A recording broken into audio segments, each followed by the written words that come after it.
ঝড় বৃষ্টি তীব্র রোদ উপেক্ষা করে দিনের পর দিন শারীরিক ও মানসিক পরিশ্রম করে আন্দোলন করা ঢাকার এই জনগোষ্ঠীকে এই একটি বাক্য উচ্চারণের মধ্য দিয়ে নাগরিক থেকে পশুর মর্যাদায় নিয়ে যাওয়া হয়েছে।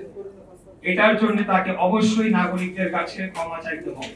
2020 সালের 1 ফেব্রুয়ারিতে অনুষ্ঠিত ঢাকা দক্ষিণ সিটি কর্পোরেশন নির্বাচনে গায়ের জোরে বেআইনিভাবে প্রকাশিত বানোয়াট ফলাফল ও গ্যাজেট বাতিল করে পলাতক ফজলে নূর তাপসকে অবৈধ ঘোষণা করা হয় এবং ধানের শীষ মার্কা নিয়ে প্রতিদ্বন্দ্বিতা করা ইশরাক হোসেনকে অর্থাৎ আমাকে বিজয়ী ঘোষণা করা হয়। এই রায়ের পরিপ্রেক্ষিতে 27 এপ্রিল 2025 সালে নির্বাচন কমিশন ইসি গ্যাজেট নম্বর এত ইশরাককে মেয়র হিসেবে আনুষ্ঠানিকভাবে স্বীকৃতি দেয়। ট্রাইব্যুনাল রায় 27 মার্চ 2025 ইশরাক হোসেন বৈধ মেয়র। ইসি গ্যাজেট 27 এপ্রিল 2025 ট্রাইব্যুনাল রায় বাস্তবায়ন এখনো কার্যকর। হাইকোর্ট আদেশ 22 মে 2025 গ্যাজেট চ্যালেঞ্জ খারিজ, গ্যাজেট বহাল। আপিল বিভাগ আদেশ 2রা জুন 2025 কোনো স্থগিতাদেশ নেই, শপথ আয়োজনের নির্দেশ বহাল। এই অবস্থায় সরকার এটিকে কোনো সমাধান না করার মধ্য দিয়ে একাধিক আইন ও সংবিধান লঙ্ঘন করেছে। তাপস 2রা জুন 2020-এ প্রথম বোর্ড সভা করায় 5 বছরের মেয়াদ 1 জুন 2025-এ শেষ। এতে কি 2025 সালের গ্যাজেট মেয়াদ উত্তীর্ণ বা আইনের ভাষায় ইনফ্রাকচুয়াস হয়? সংক্ষিপ্ত উত্তর হচ্ছে না।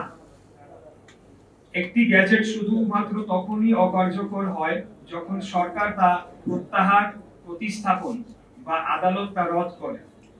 এগুলো কিছুই ঘটেনি। ইনফ্রাকচুয়াস ঘোষণা আদালতের নির্দেশ।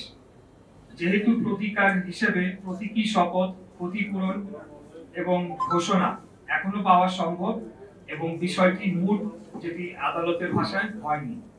নগর ভবন কর্মবিরতি তুলে নেওয়া হয়েছে। এটার সাথে আন্দোলনের দাবি অথবা সরকারের কোনো চাপ ভীতির বিন্দু মাত্র কোনো বিষয় নেই। বরঞ্চ অন্তর্বর্তীকালীন সরকার জনগণের সকল আশা আকাঙ্ক্ষা, ন্যায্য দাবি এবং আইন আদালতকে পরোয়া না করে দিনের পর দিন জনদুর্ভোগ সৃষ্টি করে রাখে। এই দুর্ভোগ নিরসনে জনস্বার্থের কথা চিন্তা করে আমরা সবাইকে নিয়ে সকল জরুরি সেবা চালু রাখি। কোরবানি ঈদের পর নগর ভবনের ঊর্ধ্বতন কর্মকর্তারা দৈনন্দিন সকল সেবার কার্যক্রম চালুর উদ্যোগ নিলে স্থানীয় সরকার উপদেষ্টা ও সচিব আঞ্চলিক কর্মকর্তাদের নির্দেশ দিয়ে জন্ম, মৃত্যু, নাগরিক ও ওয়ারিশ সনদ দিতে বারণ করে। জানা যায়, জনগণকে সুবিধা বঞ্চিত করে এর দায় আন্দোলনকারীদের উপর চাপিয়ে দেয়ার কুচক্রান্ত বাস্তবায়ন করতে চেয়েছিলেন তারা। সেই চক্রান্ত রুখে দিতেই কর্মবিরতি তুলে নগর ভবন উন্মুক্ত ও আঞ্চলিক কার্যালয় সচল করা হয়েছে। সম্প্রতি স্থানীয় সরকার উপদেষ্টা আসিফ মাহমুদের একটি সাক্ষাৎকার একটি বেসরকারি টিভি চ্যানেলে বহুল প্রচারিত হয়েছে এবং সেখানে বেশ কয়েকটি কথা বলা হয়েছে। সেই বিষয়ে আমি কিছু তার প্রতি উত্তর দিতে চাই। একটি বেসরকারি চ্যানেলে সাক্ষাৎকার দিয়ে স্থানীয় সরকার উপদেষ্টা আসিফ মাহমুদ অত্যন্ত আপত্তিকর কিছু কথা বলেছেন। আসিফ বলেছে, বিএনপির এক নেতার ইন্ধনে ইশরাকের আন্দোলন হয়েছে। এই বক্তব্যের মধ্য দিয়ে হাজার হাজার ঢাকার ভোটারদের চরম অপমান করা হয়েছে।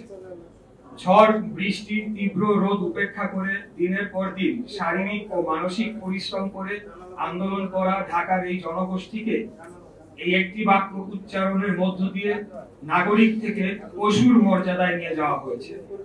এটার জন্য তাকে অবশ্যই নাগরিকদের কাছে ক্ষমা চাইতে হবে। দ্বিতীয়, আসিফ আরেকটা কথা বলেছে, ইশরাককে মিসগাইড করা হয়েছে। এই বক্তব্যের মধ্য দিয়ে তিনি ঔদ্ধত্যপূর্ণ আচরণ করেছেন।